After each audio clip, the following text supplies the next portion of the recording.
లీలోపాఖ్యానంలో ఆ లీలాదేవి వచ్చి విదూరథ మహారాజుని చూస్తూ ఉండటం, ఇది ఎలా సాధ్యమైందని శ్రీరాముడు అడిగినప్పుడు దానికి సమాధానంగా చెప్తూ మనోమయ శరీరం, మనశ్శరీరాన్ని గురించి చెప్పటము అనే ఘట్టాల్ని మనం చెప్పుకున్నాము. దాని తరువాత ఇక సరస్వతి అమ్మవారు నేను ఇక్కడి నుంచి బయలుదేరుతాను అని చెప్పి లీలాదేవితో పాటుగా ఇక వెళ్తూ ఉన్న సందర్భంలో ఆ విదూరథుడు అమ్మ నేను కూడా వస్తాను అని అడిగాడు. అప్పుడు నువ్వు ఇలా రాలేవు, నువ్వు మనశ్శరీరంతోనే రావాలి అని ఆ అమ్మవారు చెప్తూ ఆ సందర్భంలో బయట నుంచి కోలాహలం, చాలా శబ్దాలు వినిపించాయి. అప్పుడు అందరూ కూడా ఆ కిటికీ నుంచి చూశారు అని చెప్పుకున్నాము.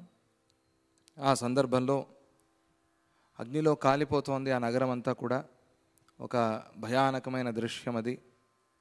పిల్లలు, ఆ వీరుల భార్యలు అందరూ కూడా అగ్నిలో కాలిపోతూ ఉన్నారు పాపం.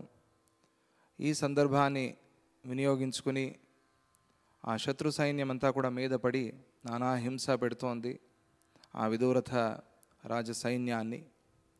ఆ ఘట్టాన్ని చెప్పుకున్నాము. అది ఒక భయానకమైన వర్ణన. అగ్నిలో కాలిపోతున్నప్పుడు ఎలా ఉంటుంది అని ప్రత్యక్షంగా చూసి వర్ణిస్తేనే అది సాధ్యం అవుతుంది. అలా ఆ వాల్మీకి మహర్షి ఆ ఘట్టాన్ని చెప్పి తరువాత ఇప్పుడు జగద్బ్రహ్మ వర్ణనం అనే ఘట్టాన్ని నిరూపిస్తూ ఉన్నారు. జగత్తు బ్రహ్మ వర్ణనం అనే 3 మాటలు వినిపిస్తూ ఉన్నాయి. ఈ 3 మాటల అర్థం తెలుసు, కానీ ఈ 3 మాటలు కలిస్తే వచ్చే అర్థం తెలియదు మనకి. అది తెలుసుకోవటమే ఈ సర్గలో, ఈ అధ్యాయంలో ముఖ్యమైన విషయం. జగత్ బ్రహ్మ వర్ణనం. జగత్ అంటే ఏమిటి, బ్రహ్మ అంటే ఏమిటి చెప్పటం, లేదా జగత్తులో బ్రహ్మ దర్శనం ఎలా చేయాలి అని చెప్పటం, లేదా బ్రహ్మ సత్యం జగన్మిథ్య అని చెప్పటం, ఈ అన్ని విషయాలు కూడా ఈ సర్గలో ఉంటాయి. దాన్ని మనం ఈరోజు చెప్పుకోబోతున్నాం. అలా ఆ రాజుగారు మంత్రితో పాటుగా, తన కూతురుతో పాటుగా, సరస్వతీదేవి, లీలాదేవి వీరందరితో పాటుగా కిటికీ నుంచి చూస్తూ ఉన్నాడు. ఆ వార్తని తీసుకొచ్చిన ఆ వార్తాహరుడు కూడా అక్కడే ఉన్నాడు. పైన చూసి వచ్చి పరిగెత్తుకుంటూ చెప్పాడు కదా, ఇలా నగరం అంతా కాలిపోతోంది అని. వాడు కూడా ఉన్నాడు. అప్పుడు ఆ సందర్భంలో ఏతస్మిన్నంతరే రాజమహిషీ మత్తయవ్వన తద్వివేష గృహం లక్ష్మీరివ పంకజ కోటరం. అక్కడికి ఆ పట్టపు రాణి వచ్చింది, ఆ రాజుగారి పట్టపు రాణి వచ్చింది. ఆమె ఎలా ఉంది, చాలా గాభరాగా ఉంది, చాలా భయంగా ఉంది పాపం. ఆమెతో పాటుగా ఆ చెలికత్తెలు కూడా వచ్చారు. ఆ పట్ట మహిషి వచ్చింది. ఆమె కదులుతున్న పూలమాలలు, వస్త్రాలను ధరించి ఉంది. భయంతో స్వాధీనం తప్పిపోయి ఉంది పాపం. ముక్కలైన హారలతలను ధరించి ఉంది. పూర్ణ యవ్వన అయిన ఆ రాజుగారి పట్టమహిషి చెలికత్తెలను, పరిచారకులను తీసుకుని లక్ష్మీదేవి పద్మపు త్వరలోకి ప్రవేశించినట్టుగా, పద్మాలయ అని అమ్మవారి పేరు కదా, లక్ష్మీదేవిలాగా ఉంది ఆమె, ఆ పట్టపు మహిషి, ఆ పట్టపు రాణి. ఆమె అలా ఆ లక్ష్మీదేవి పద్మాన్ని ప్రవేశించినట్టుగా ఆ రాజభవనంలోకి రూపుగొన్న ఆకాశంలాగా ప్రవేశించింది. ద్యౌరివ అంటారు, రూపాన్ని ధరించిన రూపిణి ద్యౌరివ. అంటే అంత సుందరమైన ఆకృతి, సుందరమైన మనస్సు, అటువంటి ఆ పట్ట మహిషి లోపలికి ప్రవేశించింది. ఆమె వక్షస్థలం నిశ్వాసం యొక్క వేగానికి కంపిస్తూ ఉన్నది, భయంగా ఉంది పాపం. ఆమె దంతాలు నక్షత్రాలలాగా మెరుస్తూ ఉన్నాయి. అప్పుడు ఒక చెలికత్తె అప్సరసలు దేవేంద్రుడికి తెలిపినట్లుగా యుద్ధ విశేషాలని రాజుగారికి చెప్పటం ప్రారంభించింది. ఏమంటోంది అంటే, దేవదేవీ సహాస్మాభి పలాయాంతః పురాంతరాత్ శరణం దేవమాయాత వాతార్తేవ లతాద్రుమం. ఓ రాజా, పెనుగాలి వల్ల ఊపబడిన తీగ చెట్టును ఆశ్రయించినట్టుగా ఈ పట్టమహిషి నిన్ను ఆశ్రయిస్తోంది, మమ్మల్ని అందరినీ కూడా తీసుకువచ్చింది తనతో పాటుగా. నిన్నే శరణు కోరుతోంది, మమ్మల్ని అందరినీ కాపాడు నువ్వు అని. ఓ రాజా, సముద్ర తరంగాలు తీరంలో ఉన్న చెట్లను, లతా సమూహాన్ని ఎగురవేసుకుని పోయినట్లుగా ఆయుధాలను పట్టుకున్న శత్రువులు మీ భార్యలందరినీ తీసుకుపోతున్నారు. ఇక్కడ ఉన్న ఆ స్త్రీలందరినీ కూడా శత్రు సైన్యం పట్టుకుపోతోంది అని భాగవతంలో వస్తుంది కదా. అలా కృష్ణుడు వాళ్ళందరినీ కాపాడాడు అని 16,000 మందిని కాపాడి ఆ ద్వారకా నగరానికి తీసుకువెళ్ళాడు. అందుకని ఆయన షోడశ సహస్ర కన్యాపతి అని పేరు ఆ శ్రీకృష్ణ పరమాత్మకి. వాళ్ళని ఉద్ధరించాడు కాబట్టి ఆ 16,000 మంది తమ భర్త శ్రీకృష్ణుడే అనుకున్నారు. ఎవరు కాపాడాడు కాబట్టి ఆ శ్రీకృష్ణుడే భర్త అనుకున్నారు. అందువల్ల ఆయనకి ఆ పేరు వచ్చింది అని భాగవతంలో చెప్తారు. అలా అక్కడ నరకాసురుడి సైన్యం చేసినట్టుగా శత్రు సైన్యం వీరందరినీ కూడా పట్టుకుపోతోంది. పెనుగాలి చెట్లను పిండి వేసినట్లుగా గర్వించిన శత్రువులు అంతఃపుర పాలకులందరినీ పిండి చేస్తున్నారు. మన వీరులంతా మరణించారు అని అర్థం.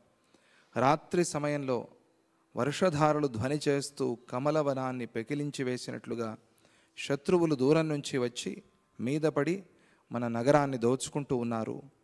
విశ్వాన్నే మింగాలని కోరుకుంటున్న అగ్ని జ్వాలలు ధూమాన్ని వర్షిస్తూ భయంకరమైన శబ్దాలను చేస్తూ పురాన్ని ఆక్రమించుకుంటూ ఉన్నాయి.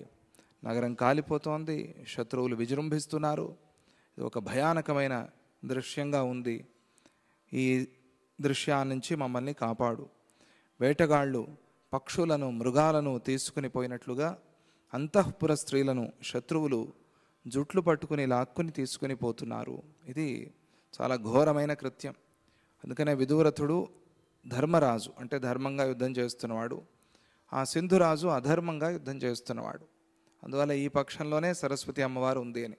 ధర్మపక్షంలో దేవతలు సద్గురువు ఉంటారు, ధర్మానికి జయం కలుగుతుంది అని కూడా చెప్పటం అభిప్రాయం. ఇక్కడ శాఖోపశాఖలుగా వ్యాపిస్తోంది ఆపద, దీని నుంచి మమ్మల్ని కాపాడు, నిన్ను శరణు వేడుతున్నాము అని అనగానే ఇత్యాకర్ణ్యావలోక్యాసౌ దేవ్యౌ యుద్ధాయ యామ్యతః క్షమ్యతాం మమ భార్యేయం యుష్మత్పాదాబ్జ షట్పది. ఆ మాటలు విన్నాడు ఆ విదురథరాజు. నమస్కారం చేసి చెప్తున్నాడు సరస్వతి అమ్మవారికి, అమ్మ ఇక సమయం వచ్చింది, నేను యుద్ధానికి వెళ్తున్నాను, నాకు అనుజ్ఞ ఇవ్వు, అలాగే నన్ను మన్నించు. ఎందుకు అంటే నీ అనుమతి లేకుండా నేను వెళ్తున్నాను, నువ్వు వెళ్ళమనలేదు అయినా వెళ్ళాల్సి వస్తోంది, కాబట్టి నన్ను క్షమించు. క్షమ్యతాం మమ భార్యేయం, ఈ నా భార్యని నీ పాద పద్మాల తుమ్మెద అనుకుని కాపాడు. ఇది ప్రార్థన, ఎంత మంచి ప్రార్థన చూడండి. నేను నీ అనుమతి లేకుండా వెళ్తున్నాను, ఇది నిన్ను అగౌరవపరిచినట్టు, ఇది మంచి విధానం కాదు. ఇది మనం సభలో ఉన్నప్పుడు, సద్గురువు సన్నిధిలో ఉన్నప్పుడు, లేదా దేవతా మందిరంలో ఉన్నప్పుడు, ఏదైనా మంచి పని జరుగుతున్నప్పుడు మధ్యలో లేచిపోవటం అనేది సంస్కారం కాదు, అది అగౌరవం. ఆ సమయంలో క్షమించమని ప్రార్థించి వెళ్ళాలి, ఆ పాపం నుంచి నన్ను తప్పించు అని. అదే ఇక్కడ ఆ రాజు నేర్పాడు మనకి, క్షమ్యతాం, నన్ను క్షమించు. వెళ్ళాల్సి వస్తోంది, తప్పదు, నేను రాజుని, ఇక్కడ ఉండకూడదు, వెళ్ళి యుద్ధం చేయాలి, అందువల్ల నన్ను మన్నించు, ఈ నా భార్యని కాపాడు, రక్షించు. ఈమె నీ పాదాబ్జ షట్పది, నీ పాద పద్మాల్లో ఉన్న తుమ్మెద అనుకుని ఈమెను కాపాడు అని. షట్పది అనే మాట చాలా గొప్ప మాట. విష్ణు షట్పది స్తోత్రం ఉంది, వినే ఉంటారు మీరు కూడా. చాలా అద్భుతమైన స్తోత్రం అది. చిన్న చిన్న శ్లోకాలు, చాలా గొప్ప అర్థాలు దానిలో. షట్పది అంటే 6 కాళ్ళు, మనకు కూడా 6 కాళ్ళు. ఇదేమిటి 6 కాళ్ళు అన్నారు? 2 కదా మనకు కాళ్ళు. 6 కాళ్ళు ఏవి? 5 ఇంద్రియాలు, 1 మనస్సు. ఈ 6 మన కాళ్ళు. ఈ 6టితో మనం నడుస్తుంటాం, మన జీవితం నడుస్తుంది. ఈ 6టిని ఆ తుమ్మెద వెళ్ళి ఆ పద్మం మీద వాలినట్టుగా పాద పద్మాల మీద పడేస్తే జన్మ ధన్యం అవుతుంది. అందుకనే విష్ణు షట్పది స్తోత్రము అన్నారు. 5 ఇంద్రియాలు, మనస్సు, ఇది గుర్తుపెట్టుకోండి. ఇవి 6 షట్పది. తుమ్మెదకి 6 కాళ్ళలాగా మనకు కూడా 6 కాళ్ళు, దాంతో నడుస్తూ ఉంటాం, దాంతో ఈ జీవితం వెళ్తూ ఉంటుంది. ఈమెనే నువ్వు కాపాడు, రక్షించు అని ఆ రాజుగారు చాలా కోపంగా అక్కడి నుంచి ఒక సింహంలాగా బయలుదేరాడు. కేసరీవ అంటారు, అంత ఉగ్రంగా, అంత క్రోధంగా యుద్ధం చేయాలి కదా. ఆ కోపంతో అక్కడి నుంచి ఆయన బయటకు వచ్చాడు. గుహ నుంచి ఆ ఏనుగు మీద యుద్ధాన్ని చేయటానికి వెళ్తున్న సింహంలాగా ఉన్నాడు అని వర్ణిస్తారు. లీలాం దదర్శాథ స్వాకార సదృశాకృతిం ప్రతిబింబమివాయాతాం ఆదర్శే చారుదర్శనాం. అప్పుడు ఆ రాజుగారు వెళ్ళిపోయిన తర్వాత ఇక్కడ ఇద్దరు లీలాదేవులు ఉన్నారు. ఇది చాలా విచిత్రమైన సన్నివేశం. అద్దంలో చూసుకుంటే మన ముఖం ఎట్లా ఉంటుందో, అద్దంలో అయినా కొద్దిగా వేరేగా కనిపిస్తుందేమో, కానీ తానే తన మనస్సు నుంచి బయటికి వచ్చి తన ఎదురుగా నించుంటే ఎలా ఉంటుందో అలా ఉంది ఆ వచ్చిన పట్టపు మహిషి, పట్టపు రాణి. ఆమెను చూసి ఈ మొదటి లీలాదేవి, సరస్వతి అమ్మవారితో వచ్చిన లీలాదేవి ఉంది కదా, ఈమెకి చాలా ఆశ్చర్యం. ఇదేంటిది, నాలాగే ఉంది ఈమె, పూర్తిగా అచ్చుగుద్దినట్టు అంటారే అలా అచ్చుగుద్దినట్టుగా నాలాగే ఉంది. ఏ కోశానా కూడా ఏ వ్యత్యాసము లేదు, పూర్తిగా నేనే అద్దంలో చూసుకున్నట్టుగా ఉంది. ఇది ఎలా సాధ్యం? ఇది ప్రతిబింబంలాగా చాలా మనోహరంగా ఉన్న ఆ రెండవ లీలను చూసి, ఆ మొదటి లీల ఆమెను ప్రబుద్ధ లీల అంటారు. అంటే ఒక ఆమెకి పూర్ణ జ్ఞానం ఉంది, ఇంకొక ఆమెకి జ్ఞానం లేదు. అందువల్ల ప్రబుద్ధ లీల అని పేరు పెట్టారు వ్యాఖ్యానంలో. మొదటి లీల అని మనం అనుకుందాం. ఆ మొదటి లీలాదేవి రెండవ లీలాదేవిని చూసి చాలా ఆశ్చర్యపోయి సరస్వతి అమ్మవారిని ఇలా అడిగింది. అక్కడ రాయటం కూడా ప్రబుద్ధ లీలోవాచ అనే రాస్తారు. ఆ లీల సరస్వతి అమ్మవారిని ఏమడిగింది అంటే, కిమిదం దేవి హే బ్రూహి కస్మాదియమహం స్థిత యాసా భవమహం పూర్వం కథం సేయమహం స్థిత మంత్రి ప్రభృతయః పౌరాః యోధాః సబలవాహనాః సర్వ ఏవత ఏవేమే స్థితాస్తత్ర తథైవ తే తత్రాపిహ చ హే దేవి సర్వే కథమవస్థితాః బహిరంతశ్చ ముకురే ఇవైతే కిం ప్రచేతనాః. అమ్మ సరస్వతీదేవి, ఇదేమిటిది, ఎలా సాధ్యమైంది? ఈమె సరిగ్గా నాలాగే ఉంది, అచ్చుగుద్దినట్టుగా నాలాగే ఉంది, ఏ మార్పు లేదు. ఇంతకుముందు నేను వశిష్ఠ బ్రాహ్మణ స్త్రీగా ఉన్నప్పుడు ఎలా ఉన్నానో ఆ రూపాన్ని చూసి వచ్చింది కదా తను, ఇప్పుడు అలాగే ఉన్నాను నేను. అంటే 3 జన్మల్లో ఒకే రూపం తనకు గుర్తొస్తోంది. అప్పుడు ఆ వశిష్ఠుడి భార్య, పద్ముడి భార్య, ఇప్పుడు తానున్న రూపం, కనిపిస్తున్న విదురథుడి భార్య, ఈ 3 రూపాలు ఒకే రకంగా ఉన్నాయి. ఇది ఎలా సాధ్యం? ఇది నేను పూర్వంలో వశిష్ఠ బ్రాహ్మణ స్త్రీగా ఉన్నప్పుడు ఎలా ఉన్నానో ఇప్పుడు కూడా అలాగే ఉన్నాను, అదే రూపంతో కనిపిస్తున్నాను. ఇది నాకు చాలా ఆశ్చర్యంగా ఉంది. అది మాత్రమే కాదు, దీనికి కారణం ఏమిటి తెలుపు. ఇక్కడ ఉన్న మంత్రులు, పౌరులు, యోధులు మొదలైన వారిని అందరినీ చూస్తూ ఉంటే అందరూ వాళ్లే కనిపిస్తున్నారు. మళ్ళీ నాకు ఆ పద్మ భార్యగా ఉన్నప్పుడు అక్కడ ఏ పౌరులు, ఏ జనం కనిపించారో వాళ్లే ఇక్కడ కనిపిస్తున్నారు. ఇది కూడా చాలా ఆశ్చర్యంగా ఉంది. ఇదంతా మునుపటి రాజ్యంలాగానే కనిపిస్తోంది నాకు. ఇది కూడా చాలా ఆశ్చర్యాన్ని కలిగిస్తోంది. వీరు అద్దంలో కనిపించే నీడల్లాగా ఉన్నారు. వీళ్ళని సత్యం అనుకోవాలా, అసత్యం అనుకోవాలా? నాకు పూర్వజన్మంతా గుర్తుంది, ఇప్పుడు చూస్తున్నాను వీళ్ళందరూ అలాగే కనిపిస్తున్నారు, పైగా నన్ను నేనే చూసుకుంటున్నాను. ఇది చాలా ఆశ్చర్యం. ఆమె మాట్లాడుతోంది, ఆమె చేష్టలన్నీ చూస్తున్నాను.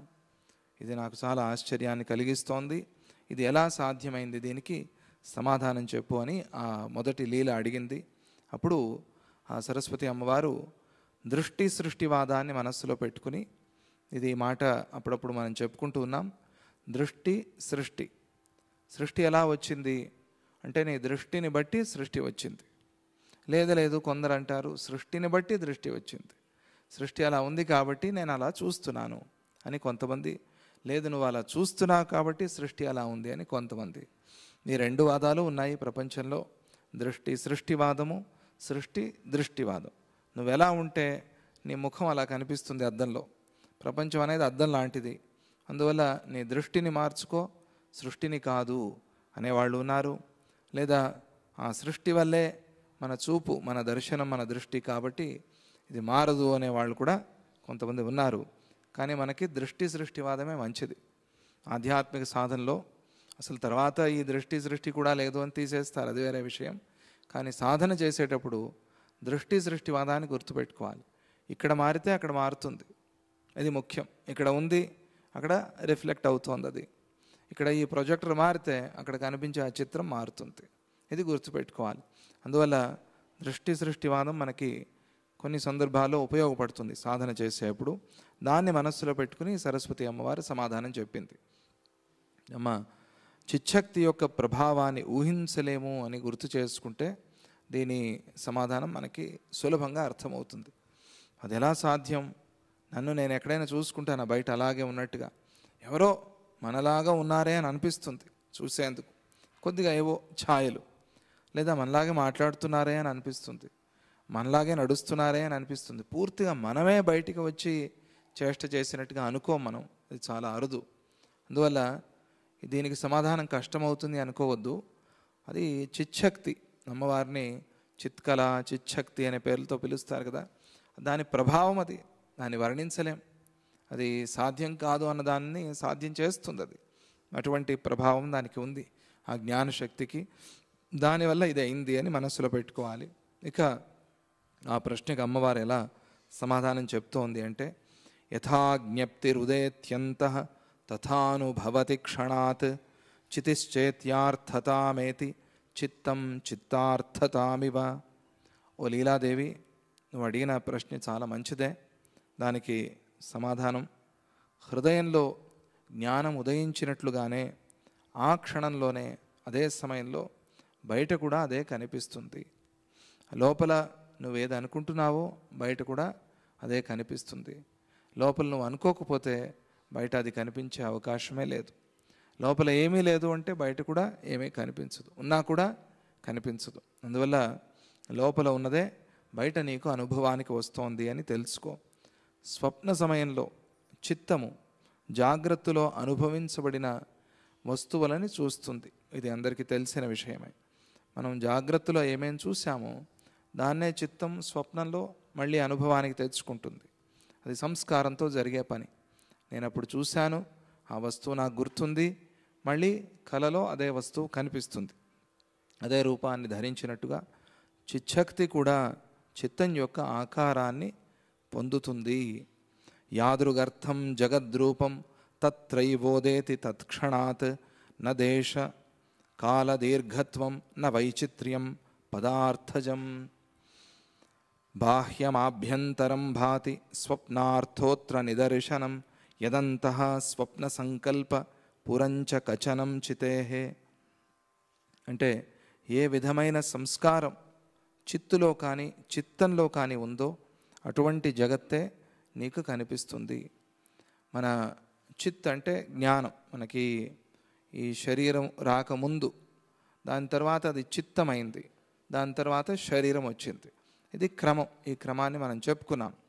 ఆ చిత్తులో ఎటువంటి ప్రపంచం ఉందో అది చిత్తంలో వస్తుంది, అదే మన శరీరంలో మన జ్ఞాపకాల్లో వస్తుంది, అదే మనకి జాగ్రత్తలో అంటే మేల్కొని ఉన్నప్పుడు అదే ప్రపంచం మనకి కనిపిస్తుంది. చిత్తమైంది, ఆ చిత్తమే ఈ ప్రపంచమైంది, జగత్ అయింది. ఇది ఇక్కడ జరిగింది. చైతన్యం ప్రతిఫలించినట్టుగా సంస్కారాత్మకమైన ఈ జగత్తు కూడా చిత్తమందే ప్రతిఫలిస్తోంది. ఎక్కడ దీని ప్రతిఫలనం అంటే చిత్తంలో ప్రతిఫలనం. అక్కడ కనిపించే ఆ బింబం చిత్తంలో ప్రతిబింబం, ఇక్కడ కనిపించేది అక్కడ ప్రతిబింబం. రెండు ఆ బింబ ప్రతిబింబాలుగా కనిపిస్తూ ఇది సత్యమా అది సత్యమా అని చెప్పలేని స్థితి. అలా అనుకుంటే, దీని మీద భావన చేస్తే జగత్తు యొక్క సత్యాసత్యాలు మనకు తెలుస్తాయి. అందుకనే ఇది చాలా ముఖ్యమైన ఘట్టం ఆధ్యాత్మికంలో. చిత్తము, చిత్తు, జగత్తు, ఈ మాటలు మనస్సులో అప్పుడప్పుడు తిరుగుతూ ఉండాలి. అదే ధ్యానం. చిత్తం అంటే ఏమిటి, జగత్ అంటే ఏమిటి, చిత్ అంటే ఏమిటి అని మనస్సులో అప్పుడప్పుడు దాన్ని అవలోడన అంటారు. అంటే ఒక కుండలో కొన్ని పదార్థాలు వేసి కలిపినట్టుగా, కలిపి బాగా మిక్సీ అంటారే, అలా మనస్సులో అవి కదలాలి. కదిలితే అప్పుడు దాని తత్వం మనకి అర్థమవుతుంది. దేశకాలాల ఒక దీర్ఘత్వం, రకరకాల పదార్థాలు దీనికి అడ్డు కావు. ఇది దీని ఇష్టం, స్వేచ్ఛ. ఇది ఎలా కావాలంటే అలా వెళ్తుంది. లోన ఉన్నదే బయట కనిపిస్తోంది. ఇది సరి అయిన మాటే అనేందుకు స్వప్నమే నిదర్శనం. చిత్తులో కనిపించేది జాగ్రత్త ప్రపంచం, చిత్తంలోనిది స్వప్న ప్రపంచం. ఇప్పుడు స్వప్నంలో మనం మేల్కొని ఉన్నప్పుడు చూసిన వస్తువుల్ని, మనుషుల్ని చూసాం. ఆ సంఘటనలే మనకు మళ్ళీ కనిపించాయి కలలో ఉన్నప్పుడు. దీన్నే రివర్స్లో ఆలోచన చేయండి. స్వప్నంలో చూసిందే జాగ్రత్తలో కనిపించింది అని అనుకోండి. అప్పుడేమవుతుంది? మేల్కునే ఉన్నది కళ అవుతుంది అంత. అక్కడ చూసిందే ఇక్కడ కూడా కనిపించింది. ఎందుకు అలా కనిపించకూడదు? అక్కడ చూసింది నువ్వే, ఇక్కడ చూస్తున్నది నువ్వే కాబట్టి అక్కడ అయినప్పుడు ఇక్కడ ఎందుకు కాకూడదు? అందువల్ల స్వప్నంలో మేల్కుని ఉన్నవి నువ్వు చూస్తున్నట్టుగానే స్వప్నంలో చూసినవే మళ్ళీ మేల్కుని ఉన్నప్పుడు చూస్తున్నావు అంతే. ఇలా అయితేనేమి అలా అయితేనేమి అన్నప్పుడు ఏమైంది అర్థం అంటే బ్రహ్మ సత్యం అనేది తెలిసింది. జాగ్రత్తలో ఉన్నప్పుడు ఈ జగత్తు మిథ్యా అని తెలిసింది కాబట్టి బ్రహ్మ సత్యము అనే భావన మన మనస్సుకి వచ్చింది. దీన్నే సంస్కారం అంటారు. దీన్ని భావన చేయటం వల్ల ఆ సంస్కారం స్మృతి మనలో కలుగుతుంది. ఇవి రెండూ కూడా లోపలే ఉన్నాయి. ఎక్కడ ఉన్నాయి? స్వప్నము లోపలే ఉంది, జాగ్రత్త ప్రపంచము లోపలే ఉంది. ఎక్కడో బయట నుంచి తెచ్చుకోలేదు మనం, అద్దెకి తెచ్చినట్టుగా. లోపలే ఉన్నాయి. ఇవి బయట ఉన్నట్టుగా కనిపిస్తూ ఉన్నాయి అంతే. స్వప్నం అసలు బయట లేనే లేదు కదా, కానీ బయట ఉన్నట్టుగా చూస్తున్నాం, దాన్ని కూడా చూస్తున్నాం. ఇది విచిత్రం. అలాగే మెలకువ, అలాగే జాగ్రత్త ప్రపంచం. అందువల్ల ఆ స్వప్నంతో ఈ ప్రపంచాన్ని పోలుస్తారు. ఆధ్యాత్మికంలో ఆ స్వప్నానికి ఈ జాగ్రత్తకి ఉన్న ఏమిటి సామ్యం అనేది చూసుకోవాలి. ఏమిటి పోలిక ఏమిటి అని చూస్తే అప్పుడు సత్యం తెలుస్తుంది మనకి. రెండింటిలోనూ చైతన్యం ఆభాస రూపంలో ఉంది. ఆ చైతన్యం లేకపోతే మేల్కునే ఉన్నప్పుడు కనిపించదు, కలలో ఉన్నప్పుడు కనిపించదు. అది ప్రధానం. అందువల్ల దాన్ని మరిచిపోతూ ఉన్నావు, దాన్ని గుర్తు చేసుకో. ఆ చైతన్యం ప్రధానం. అది లేకపోతే కొంతమంది పిల్లలు ప్రొద్దున పూట టార్చ్ వేస్తూ ఉంటారు. అప్పుడు పెద్దలు ఏమంటారు? రాత్రి కావాలి, అది ఆఫ్ చేసేయంటారు. అంటే బ్యాటరీ అయిపోతుంది. రాత్రికి బ్యాటరీ ఉండదు ప్రొద్దున వాడితే. మన చెన్నైలో వరద నీళ్ళు వచ్చాయి కదా, అప్పుడు ఫోన్ చాలా జాగ్రత్తగా వాడారు. అప్పుడు తెలిసింది వాళ్ళకి ఎప్పుడు అవసరమో అప్పుడు మాత్రం ఆన్ చేసుకోవటం, వాడటం, తర్వాత ఆఫ్ చేసి పెట్టడం. వాళ్ళని అడిగితే చెప్తారు అక్కడ కలిగిన కష్టాలు. ఎందుకు? అక్కడ ఉన్న చైతన్యాన్ని వాళ్ళు గుర్తించారు. అమ్మో ఇది పోతే చాలా కష్టం, 4 రోజులు కరెంట్ రాదు, జనరేటర్ కూడా లేదు అని. అలా దాన్ని మరిచిపోతే కలిగే ఇబ్బంది. అదే మనం చేస్తున్న పని. దాన్ని మరిచిపోయి ఉన్నాము, కనిపిస్తున్న దాన్ని మాత్రమే పట్టుకుని ఉన్నాము. ఈ పని చేయొద్దు. ఆ చైతన్యం ఉన్నది కాబట్టి కళ కానీ మెలకువ కానీ. ఆ చైతన్యం లేకపోతే ఈ కళ లేదు, ఆ మెలకువ లేదు. ఆ చైతన్యం ఒకటే సత్యం కాబట్టి ఇక ఈ కళ మెలకువ అనేవి తామై తాము వెళ్ళిపోతాయి అంతే. ఆ చైతన్యాన్ని గుర్తు చేసుకుంటే చాలు. నా జీవితంలో సద్గురు ఉన్నాడు, ఆయన వల్ల ఇవన్నీ జరుగుతున్నాయని గుర్తు చేసుకుంటే మిగతా దుఃఖాలు కష్టాలు ఎలాగైతే పారిపోతాయో అలాగే ఆ చైతన్యాన్ని గుర్తు చేసుకుంటే బుడగల్లాగా ఈ జాగ్రత్త కానీ స్వప్నం కానీ సుషుప్తి కానీ పగిలిపోతాయి. తర్వాత మిగిలేది తురియావస్థ. అది 4వ అవస్థ, ధ్యానావస్థ. దానిలో సుఖంగా ఆనందంగా ఉండొచ్చు. అందువల్ల ఆ చైతన్యం అనేది గుర్తు చేసుకో. రెండూ సత్యంలాగానే కనిపిస్తాయి. జాగ్రత్త స్వప్నం కూడా. ఆ స్వప్న సమయంలో ఆ కళ సత్యమే, అక్కడ నువ్వు అన్నీ అనుభవించావు ఆ స్వప్నంలో. అలాగే జాగ్రత్త కూడా. అందుకే చాలా చిత్రంగా కనిపిస్తుంది ఈ ప్రపంచం అంతా కూడా. స్వప్నము అలాగే ఉంటుంది చిత్ర విచిత్రాలుగా, జాగ్రత్త కూడా అలాగే ఉంటుంది. మాయతో కూడిన చిచ్చక్తి దేనినైనా చేయగలదు. మరి అది సత్యం అన్నారు కదా, శుద్ధం అన్నారు కదా, దానికి ఇవన్నీ ఎలా అంటుకున్నాయి అంటే అది మాయతో కూడింది కాబట్టి. మాయ అంటే అవిద్య, మాయ అంటే అజ్ఞానం, మాయ అంటే అహంకారం. అన్ని పేర్లు మాయకే ఉన్నాయి అని చెప్పారు భాష్యంలో శంకర భగవత్పాదాచార్యులు. ఆ మాయతో కలిసిన చిచ్చక్తి, ఆ మాయని తొలగించిన చిచ్చక్తి గురువు వల్ల, గురు కృపతో, గురు అనుగ్రహంతో పొందాలి అంతే. ఆ మాయని తీసేసుకోవాలి, ఆ తెర తీసేయాలి అంతే. ఆ తెర పోతే మిగిలేదే శుద్ధమైన చిత్. అదే దాన్నే చిత్కళ, దాన్నే చిచ్చక్తి అని అంటారు. ఆ మాయతో కలిసిన చిచ్చక్తి అంటే ఇది ఎవరు చేస్తున్నారు అంటే మాయ చేస్తుంది అంతే. అంటే చిచ్చక్తి ఏమీ చేయదు, అది ఎప్పుడూ అట్లా శుద్ధంగా ఉంటుంది. ఇది చేస్తున్న పని, దీనివల్ల అది అట్లా అయింది అని సమాధానం చెప్పి తదేతద్బాహ్యనాంనైవ స్వభ్యాసాత్ సత్ స్ఫుటం స్థితం యాదృగ్భావో మృతో భర్త తవ తస్మింస్తదాపురే. అందువల్ల ముందు లోపల ఉండే ప్రపంచము, తరువాత తదేతద్బాహ్యనాంనైవ, తరువాత బయట కనిపించే మిథ్యా జగత్తు చిర అభ్యాస ఫలంగా ఎలాంటి ఆటంకము లేకుండా సత్యంగానే తోస్తుంది. ఇది జరుగుతోంది. ఏం జరిగింది సృష్టికి అంటే ఈ మాయతో కలిసి ఈ చిచ్చక్తిలో ఒక ప్రపంచము కల్పితమైంది.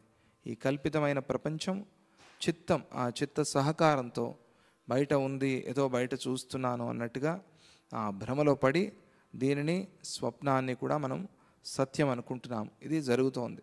సృష్టికి ఇదే మూలం, ఇదే సృష్టి అంతే. ఆ చిత్తులో మాయ కలవటమే సృష్టి అంతే, ఇంక వేరే ఏమీ లేదు. ఆ మాయ పోవటమే సృష్టి పోవటం, అదే లయం. అప్పుడు ఆ మనస్సు వెళ్ళి మనోలయం అంటారు కదా, చిత్తనాశం, మనోజయం, ఇవన్నీ కూడా దానికే పేర్లు. ఆ మనోజయం, మనోలయం కలుగుతుంది. మనస్సే పరమాత్మ అయిపోతుంది. ఆ పరమాత్మలో పోయి మనస్సు కలిసినప్పుడు ఇక ఏదీ లేదు. కాబట్టి పరమశాంతి, దాన్ని శాంత్యతీత అన్నారు. శాంతి అంటే మనం మాట్లాడుకునే శాంతి. యుద్ధం అయిన తర్వాత శాంతి వచ్చిందే, తుఫాన్ అయిన తర్వాత శాంతి వచ్చింది, అటువంటి శాంతి అని. అది ఈ లౌకికమైన శాంతికి అతీతమైన శాంతి. అది అంటే ఈ లోకంలో ఉండి దీని నుంచి శాంతి పొందటం అనే అదెందుకు కావాలి? దుఃఖం వచ్చి పోవాలి అనేది ఎందుకు? అంతా సుఖమే, అంతా ఆనందమే ఉంటే ఇక దుఃఖం వచ్చి వచ్చిన దుఃఖం పోవాలి, ఆ తాపత్రయం ఎందుకు? ముక్కు ఎక్కడ ఉంది అంటే ఇలా చూపిస్తాం ఎందుకు? ఇలాగే డైరెక్ట్గా చూపించు. అది చెప్పటం ఆ శాంత్యతీత స్థితి. ఆ స్థితి ఈ భావన వల్ల కలుగుతుంది. ఇక నువ్వు అడిగావు వీళ్ళందరూ ఎవరు, ఎలా వచ్చారు అని. దానికి సమాధానం చెప్పాలి. నిన్ను నువ్వే చూస్తున్నానన్నావు, అలాగే నీ పరివారాన్ని కూడా చూస్తున్నా అన్నావు. ఈ మంత్రి ఎవరు, ఈ పౌరులు ఎవరు అని అడిగావు. దానికి సమాధానం నీ భర్త. యాదృగ్భావో మృతో భర్త తవ తస్మిం స్తదాపురే. ఏ భావంతో నీ భర్త పూర్వం మరణించాడో, దేహాన్ని చాలించాడో, అతడి సంస్కారాలను అనుసరించి ఇప్పుడు అతడు ఆ రూపాన్నే పొందాడు. అంటే నువ్వు చూస్తున్నది ఆ సంస్కారాలనే చూస్తున్నావు.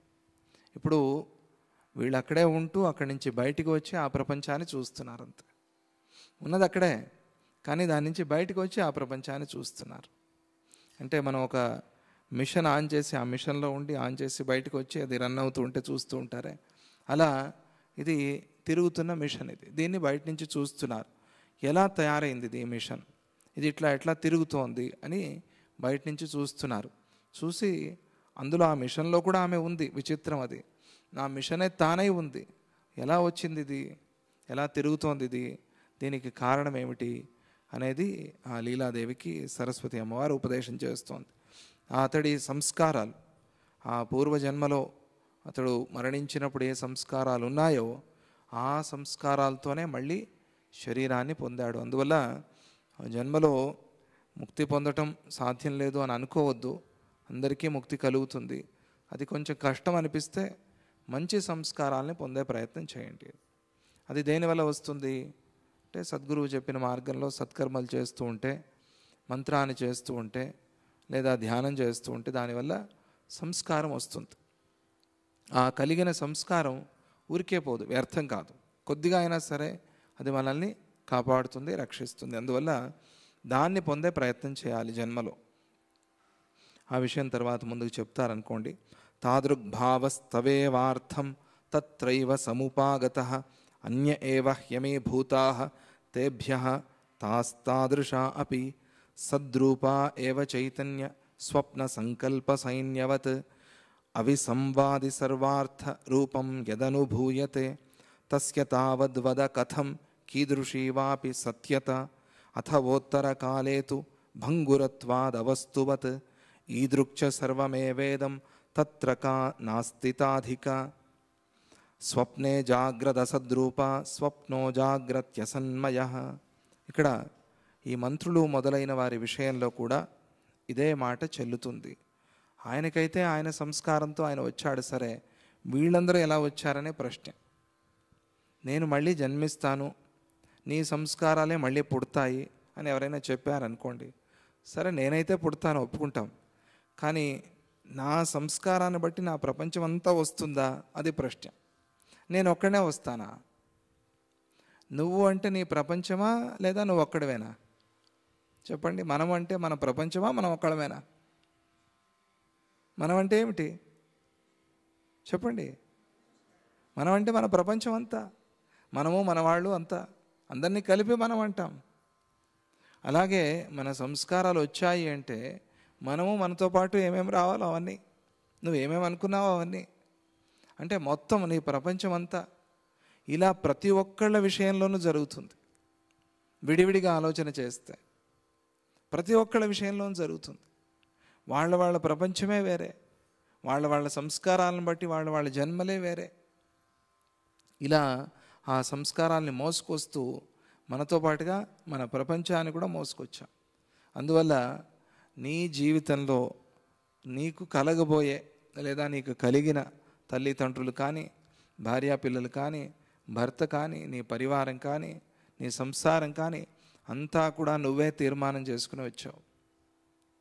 అంతా నీ సంస్కారాలతో నువ్వే అనుకుని వచ్చావు. కానీ ఎవరో చేసినట్టుగా కనిపిస్తుంది, అది విచిత్రం. అది కూడా నీ సంస్కారమే.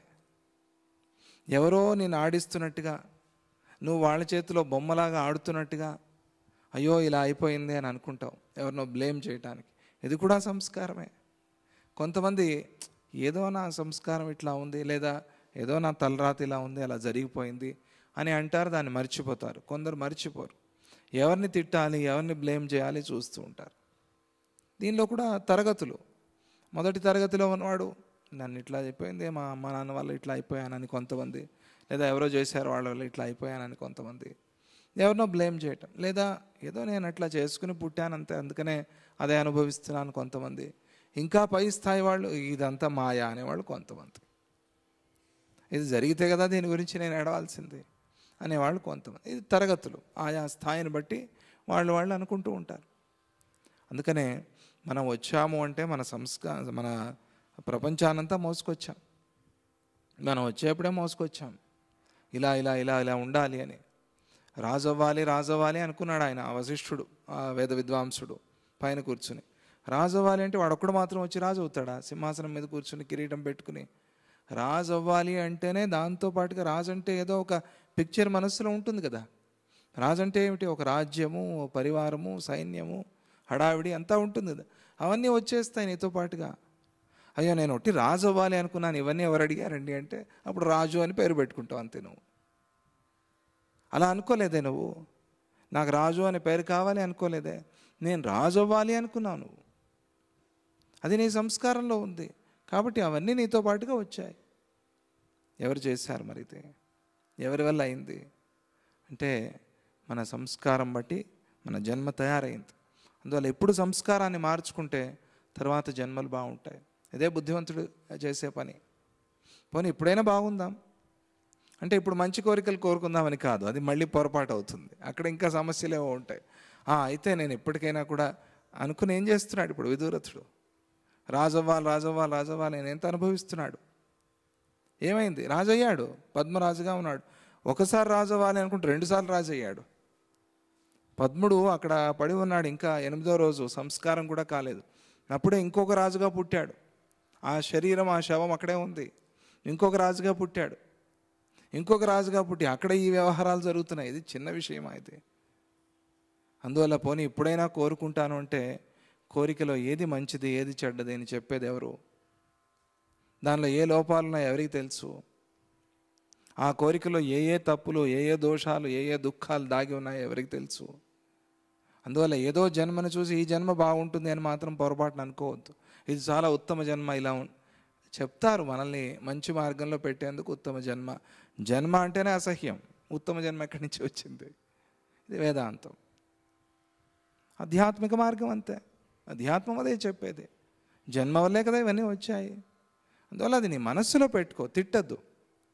ఒక ఎలుక, చాలా మంచి కథ తెలిసే ఉంటుందేమో మీకు. ఒక ఎలుక ఉందిట. ఆ ఎలుక ఒకరోజు ఏదో ఆహారం తిందాము అని ఆ త్వర నుంచి బయటకు వచ్చింది. ఇది ఆ లోపల పర్వతంలో, కొండ గుహల్లో ఉంటుంది త్వర. ఆ త్వర నుంచి బయటకు వచ్చింది. అదే సమయంలో సరిగ్గా మేఘాలు, చాలా పెద్ద భయంకరమైన ఉరుములు, పిడుగులు. భయపడి లోపలికి వెళ్ళిపోయింది. అయ్యయ్యో నాకు దీనివల్ల భయం వచ్చింది, అందువల్ల నేను ఈ జన్మ మంచిది కాదు, నేనేమవ్వాలి అంటే నేను ఒక పిల్లినైతే మంచిది. ఎందుకంటే ఆ పిల్లి అంటే నాకు భయం కదా, పిల్లిని చూసి పారిపోతున్నాను కదా. అదే ఉరుములు మేఘాలు కదా, పిల్లిని చూసి పారిపోయింది అది. ఆ పిల్లిని చూసి పారిపోయిన ఆ ఎలుక అనుకుంది నేను పిల్లిగా పుట్టాలి అనుకుంది. అంటే పిల్లిని చూస్తే భయం కదా దానికి. ఒకసారి ఆ పిల్లి కనిపించినప్పుడే ధైర్యం చేసి అడిగింది, లోపల ఉంది అది పట్టుకోలేదని కన్ఫర్మ్ చేసుకున్న తర్వాత పిల్లి బావా నేను కూడా పిల్లి అవ్వాలనుకుంటున్నాను, ఇలా ఉంటుంది ఏం కథ మీ జన్మ, బాగానే ఉంటుందా అంటే పిల్లి చెప్పింది, పొరపాటును కూడా అలా అనుకోవద్దు, నాకు కూడా భయాలు ఉన్నాయి. నీకేం భయం బావా, బాగానే ఉన్నావు కదా నువ్వు, నాకు భయం అంటావేంటి, కుక్క వస్తే పారిపోనా నేను, ఓహో అయితే కుక్క అవ్వాలేమో అని. ఈసారి కుక్క వచ్చింది, కుక్కని పట్టుకుని అడిగింది, ఏం కుక్క చిన్నాన్న ఎట్లా ఉన్నావు, ఏం కథ, ఏనాయనా నన్ను మాట్లాడిస్తున్నాను, నేను కుక్కను అవ్వాలనుకుంటున్నాను, నీకు ఎట్లా ఏమి భయాలు ఏమి లేవు కదా, నేను కుక్కనైపోతాను. అలా మాత్రం అనుకోవద్దు, నాకు చాలా భయాలు ఉన్నాయి. నీకేంటి భయం, పులి ఉంది కదా, ఆ పులి వచ్చి ఎప్పుడు పట్టుకుంటుందో భయపడుతూ ఉంటాను నేను. అయితే ఈసారి పులిని అడుగుదాం. పులిని అడిగింది, నేను పులిగా పుడితే ఎలా ఉంటుంది, నీ అడ్వైజ్ ఏమిటి అని. పులి మాత్రం అవ్వద్దు, నాకు కూడా చాలా భయాలు ఉన్నాయి. నీకేమిటి భయం, పులికేం భయం అంటే, ఆ మేఘాలు ఉన్నాయి కదా అవి భయంకరంగా నల్లగా అయిపోతే పులి భయపడి దాక్కుంటుంది అని ఒక ప్రతీతి. ఆ మేఘాలు ఉరుములు అప్పుడు నాకు భయం వేస్తుంది, నేను పోయి దాక్కుంటాను. అయితే మేఘంగా పుట్టాలి అని మేఘాన్ని అడిగింది. మేఘం ఏమిటి, నేను మేఘం అవ్వచ్చా ఏంటి కథ, ఆ పొరపాటు మాత్రం చేయొద్దు, నాకు భయాలు ఉన్నాయి. నీకేమిటి భయం, ఈ కొండలు ఉన్నాయి పెద్ద పెద్దగా, ఇవి నేను వెళ్తున్నప్పుడు నాకు అడ్డు వస్తాయి, నేను దాటలేను వీటిని, అందుకని ఈ కొండల్ని చూసి, మేఘాల పైన ఉంటాయి కొన్ని కొండలు, చూసారు మీరు, పెద్ద పెద్ద కొండలు. మన చాముండి కొండలో కూడా వర్షాకాలంలో అలా అవుతుంది, మన కింద మేఘాలు ఉంటాయి, కింద వర్షిస్తూ ఉంటుంది, మనం పైన ఉంటాం. అట్లా ఆ పర్వతాలను చూస్తే నాకు భయం. ఓహో అయితే నేను పర్వతమే అవ్వాలి. పర్వతాన్ని పోయి అడిగింది, ఏం పర్వతం బావా, నేను పర్వతం అవుదాం అనుకుంటున్నాను, నీ అడ్వైజ్ ఏమిటి. ఆ పొరపాటు మాత్రం చేయొద్దు, ఎందుకు, నాకు భయాలు. కొండవి కదా నీకేంటి భయం అంటే, నాకు నీ నుంచే భయం, ఇది వచ్చి ఎప్పుడు తోడేస్తుందో, ఎప్పుడు పడిపోతానో. పందికొక్కులు ఉంటాయి కదా, లోపల కొండనంతా తోడేస్తూ ఉంటాయి, నువ్వు అలా తోలుతూ ఉంటే నేను పడిపోతామో నేను భయపడుతూ ఉంటాను. అందువల్ల నువ్వు ఎలుకలాగానే ఉండవయ్యా, మంచిది, అది ఇది అవ్వద్దు, నీకు ఆ జన్మే ఉత్తమం. అందువల్ల ఆ జన్మలు ఈ జన్మలు చూసి బాగున్నాయి బాగున్నాయి అనుకుంటాం మనం. అక్కడ ఉండే సమస్యలు, అక్కడ ఉండే తాపత్రయాలు అందరికీ ఉంటాయి. అందువల్ల జన్మే ఇది దుఃఖమయమైనప్పుడు, కర్మ కారణమైనప్పుడు ఇది అది అని ఎందుకు అనుకుంటావు. అయితే మనోలయం అనుకో అంతే, వెళ్ళి ఆ పరమాత్మలో మనస్సుని కలిపేసే, అది కావాలి అని కోరుకోగాని దీనివల్ల వచ్చేదేముంది. కానీ అది ఒక భ్రమ, అలా అనిపిస్తుంది. అలా అనిపించి వాళ్ళు హాయిగా ఉన్నారు, వీళ్ళు హాయిగా ఉన్నారు. ఎవరెవరికి వాళ్ళ వాళ్ళ స్థాయిలో దుఃఖాలు కష్టాలు ఉంటాయి. అది లేని స్థాయి అది సద్గురు స్థాయి, అది పొందేది కాబట్టి కాదు, కాబట్టి దాన్ని ప్రార్థన చేసేది అంతే, వేడుకో అంతే. ఈ దుఃఖాలు పోయేలాగా చెయ్యి అని వేడుకో, ప్రార్థన చేయి. దుఃఖమే జన్మ దుఃఖం కాబట్టి ఆ జన్మే లేకుండా చెయ్యి అని ప్రార్థన చేయి. అది అక్కడ అలా వాళ్ళందరూ కూడా ఆయన సంస్కారాన్ని బట్టి వచ్చారు. వారు ఇంతకు ముందు లాగానే కనిపిస్తూ ఉన్నా కూడా వారు అభిన్నులు కారు, విభిన్నులుగా ఉన్నారు. వీరందరూ కూడా రాజుగారి సత్తా చైతన్యంలో సద్రూపాలే అయి ఉన్నారు. ఆయన సత్తా అంటే ఆయన మనస్సులో చేసిన ఆ సంకల్పం, ఆ భావన, ఆ చైతన్యం, దానితో వీళ్ళందరూ కూడా ఆ సద్రూపాలుగా కనిపిస్తున్నారు. మరి అయితే ఆయనకు కనిపించాలి కదా, నాకెందుకు కనిపిస్తారు అంటే, నీకు కనిపించడం కూడా ఆయన చైతన్యమే, నీకు ఆయన కనిపించడం నీ చైతన్యం అంతే. నాకు ఈయనెందుకు కనిపిస్తున్నారు, ఈయనెందుకు కనిపించట్లేదు అంటే, అది నీ చైతన్యం, అది నీ సంస్కారం. కొందరికి దేవతలు కనిపిస్తారు, కొందరికి కనిపించరు, ఎందుకు, అది వాళ్ళ సంస్కారం, అది వాళ్ళ చైతన్యం. అంతంత లైట్ ఉంది, ఆ లైట్ని బట్టి వాళ్ళు చూస్తారంతే. వాళ్ళని దర్శించే చైతన్యం వాళ్ళలో ఉంది, వాళ్ళకి కనిపిస్తారంతే. అది ఒక ప్రపంచం, దేవతా ప్రపంచం. అలా వీళ్ళంతా ఇక్కడ కనిపిస్తున్న వాళ్ళందరూ కూడా వేరు. నీ భర్త సంస్కారంతో వీళ్ళు పుట్టిన వాళ్ళు. అక్కడ నువ్వు చూసిన వాళ్ళు వేరు, ఇక్కడ నువ్వు చూస్తున్న వాళ్ళు వేరు. కానీ ఆయన నీ భర్త మాత్రం పూర్వంలో ఉన్నవాడే మళ్ళీ ఇప్పుడు కనిపిస్తున్నాడు. వీరిని నీ భర్త మాటి మాటికి పూర్వజన్మలో అనుకోవటం వల్ల వాళ్ళు కూడా మళ్ళీ అలాగే జన్మించినట్టుగా నువ్వు చూస్తున్నావు. నీకు పూర్వజన్మ గుర్తుంది, ఆయన అలాగే కనిపిస్తున్నారు, వీళ్ళు అలాగే కనిపిస్తున్నారు. కాకపోతే ఇక్కడ ప్రధానం నీ భర్త గురించి మాట్లాడుతున్నాం కాబట్టి, నీ జన్మ గురించి మాట్లాడుతున్నాం కాబట్టి, ఈ సంస్కారము దీన్ని బట్టి వీళ్ళందరూ కూడా అలా కనిపిస్తున్నారు అన్నప్పుడు ఒక ప్రశ్న మనకి, ఒక మనిషి యొక్క సత్త వల్ల ఇంతమందికి ఉనికి ఎట్లా వచ్చింది అనే ప్రశ్న వస్తుంది. దానికి కూడా సమాధానం చెప్తారు, ఆ సందేహం అక్కర్లేదు. జాగ్రత్తలో అనుభవించబడిన వస్తువులు స్వప్న వస్తువుల్లాగా కాకుండా సర్వసాధారణాలుగా ఉన్నాయి. స్వప్నంలో కలలో కనిపించే వస్తువులు వేరు, అక్కడ మనం వాటిని అనుభవించలేం. ప్రత్యక్షంగా కనిపిస్తున్నా కూడా వాటిలో స్పర్శ అనేది లేదు, దాన్ని పట్టుకోవటం అనేది లేదు. మనకి వాసన వచ్చినట్టుగా ఉంటుంది, కానీ వాసన రాదు అని అనుకుంటాం. కానీ ఇక్కడ ఉన్నవన్నీ అక్కడ కూడా ఉన్నాయి. ఆ అనుభవాలు కూడా కళలో ఎన్నోసార్లు కలుగుతాయి మనకి, ప్రత్యక్షంగా చూస్తున్నామని. ఎందుకంటే ప్రత్యక్షం ఒకటే ప్రమాణం, కళకి వేరే ప్రమాణం లేదు. కానీ జాగ్రత్త వస్తువులు కూడా తరువాత నాశనం కావటం వల్ల వాటిని సత్యాలని చెప్పలేం. సత్యం అంటే ఏమిటి అని, సత్యం అంటే కొన్ని రోజులు ఉండిపోయేది, దాన్ని సత్యం అనరు ఎవరు కూడా. శాశ్వతంగా ఉండేదాన్ని సత్యం అంటారు.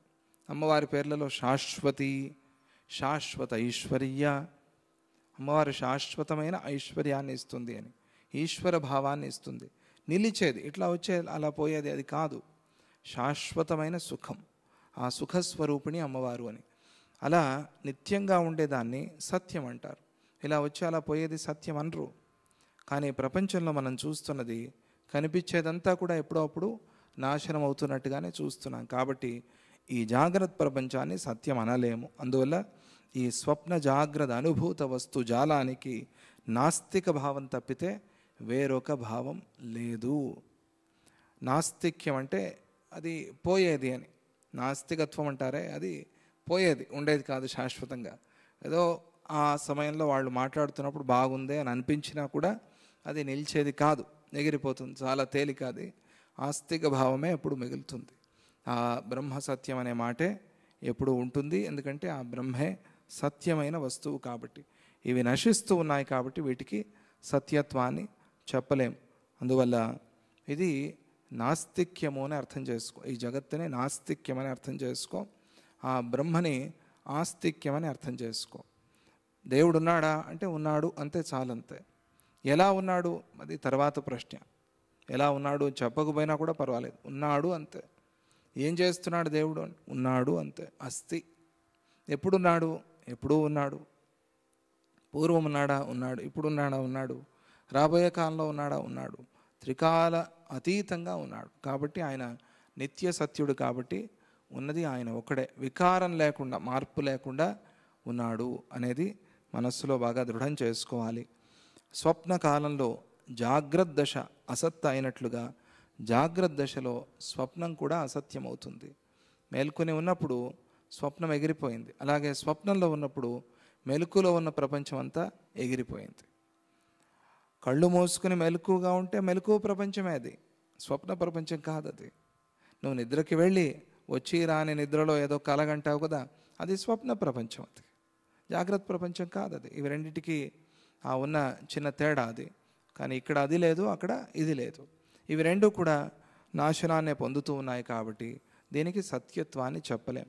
స్వప్నంలో లాగా కాకుండా జాగ్రత్తలో అన్ని వస్తువులు జీవులందరూ అనుభవంలోకి వస్తున్నారు అన్నంత మాత్రాన వాటిని సత్యం అనలేము.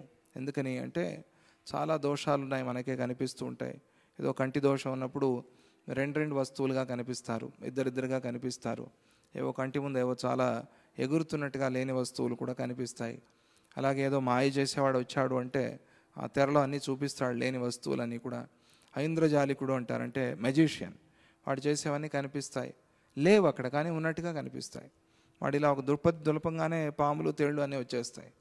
లేకపోతే డబ్బంతా, చిల్లర డబ్బంతా పడుతుంది అక్కడ, ఒక పెద్ద రాశిలాగా. అంత డబ్బు వాడి దగ్గర ఉంటే మన దగ్గరికి ఎందుకు ముష్టికి రావటం? వాడు ఆ డబ్బే పెట్టుకోవచ్చు కదా బ్యాంకులో వాడు. కానీ ఎందుకు వచ్చాడు మన దగ్గరికి? అది సత్యమైన డబ్బు కాదు, మన దగ్గరికి వచ్చాడని.